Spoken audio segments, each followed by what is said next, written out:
Bismillahirrahmanirrahim. Assalamualaikum warahmatullahi wabarakatuh.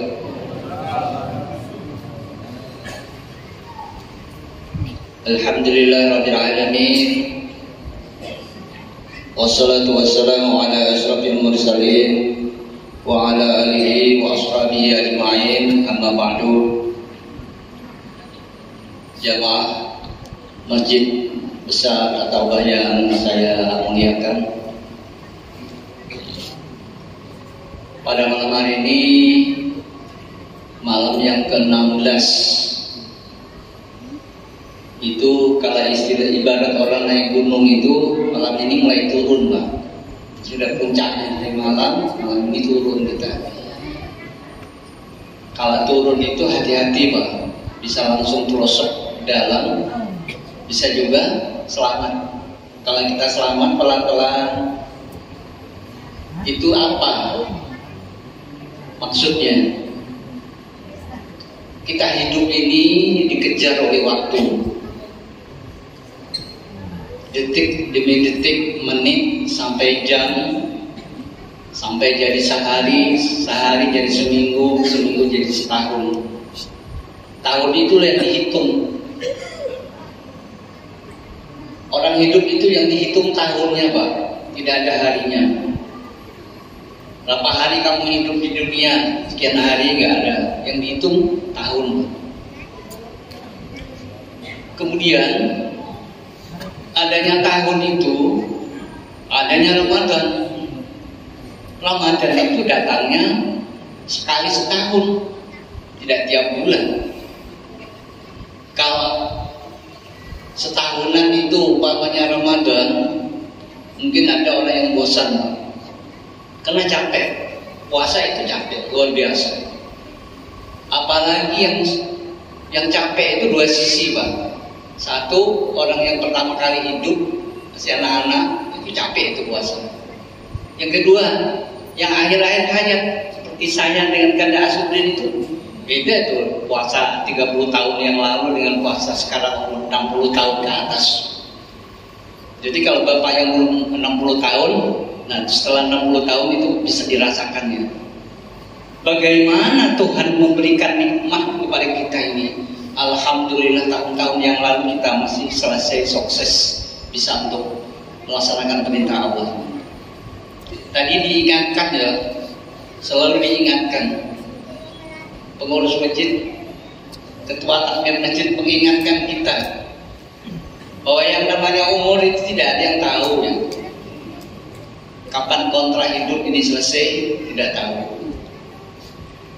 Nah, Bapak Ibu sekalian, pada kesempatan kultum yang sangat singkat ini, malam hari ini malam yang ke-16, dan besok malam adalah Nuzulul Quran. Nuzulul Quran itu sebenarnya hanya bahasa ya. Nuzul itu artinya turun. Al-Quran, Al-Quran. Tanggal 17 itu pada waktu Nabi masih hidup, tanggal 17 Ramadan itu Al-Quran yang pertama kali turun dengan Iqra bismi rabbikal ladzi khalaq. Sekarang kita alhamdulillah di tengah di masyarakat kita Al-Quran itu tidak asing lagi. Tapi yang kadang-kadang asing bagi kita itu membacanya. Karena masih banyak orang yang buta huruf Al-Quran. Dan kita lihat anak-anak sekarang ini lebih canggih daripada kita yang dulu. Karena sekarang itu banyak macam-macam metode membaca Al-Quran itu. Kalau dulu kita belajar Al-Quran hanya satu metode saja. Itu di abjad namanya. Alif di atas A, ba di bawah B, ba B, ba dua di atas ba, macam-macam. Tapi kalau sekarang ini cara membaca Al-Quran supaya cepat, pintar itu banyak.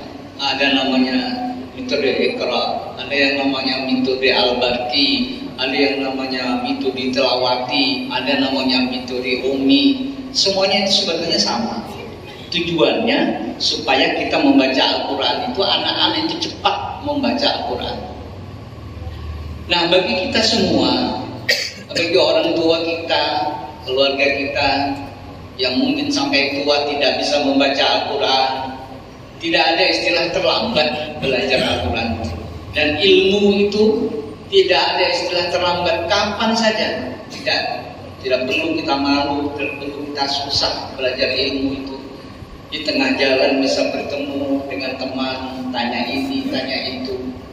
Apalagi kalau duduk di masjid khusus mempelajari Al-Quran, itu tambah lagi.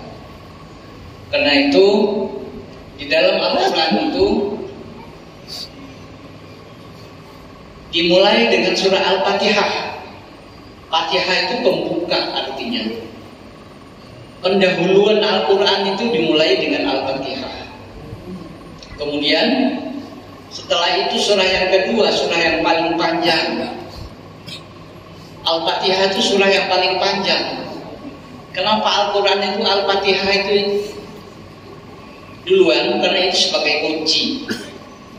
Al-Fatihah itu isinya, kesimpulannya.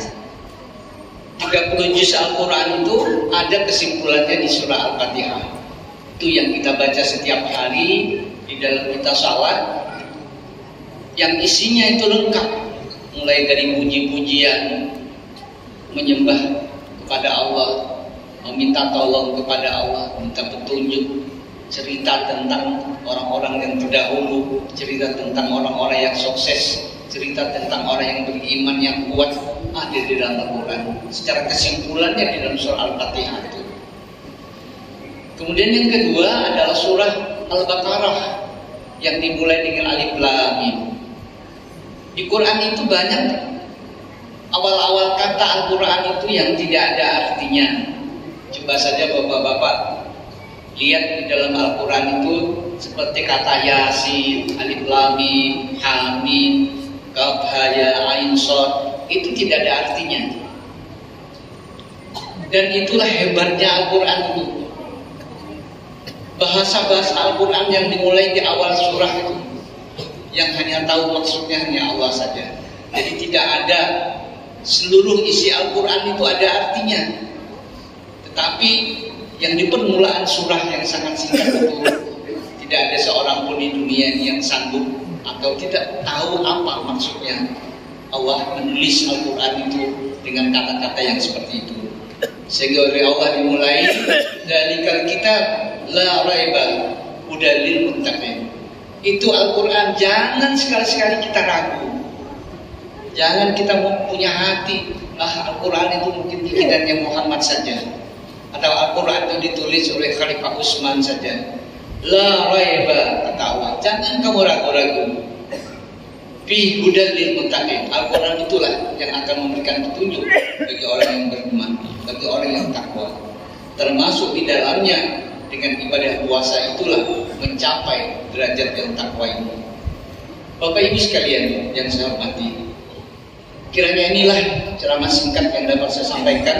Semoga kita bisa memanfaatkan waktu yang sebaik-baiknya ini untuk meningkatkan iman, kemudian memperbaiki bacaan, kemudian kita sempat-sempatkanlah untuk membaca Al-Quran itu, walaupun dalam satu hari hanya 1 juz. Kalau tidak sanggup 1 hari 1 juz setengah, kalau tidak sanggup juga 1 surah, kalau tidak sanggup juga 1 ayat, kalau tidak sanggup juga 1 huruf sehari terus baca Quran. Terima kasih, semoga ada manfaatnya. Assalamualaikum warahmatullahi wabarakatuh.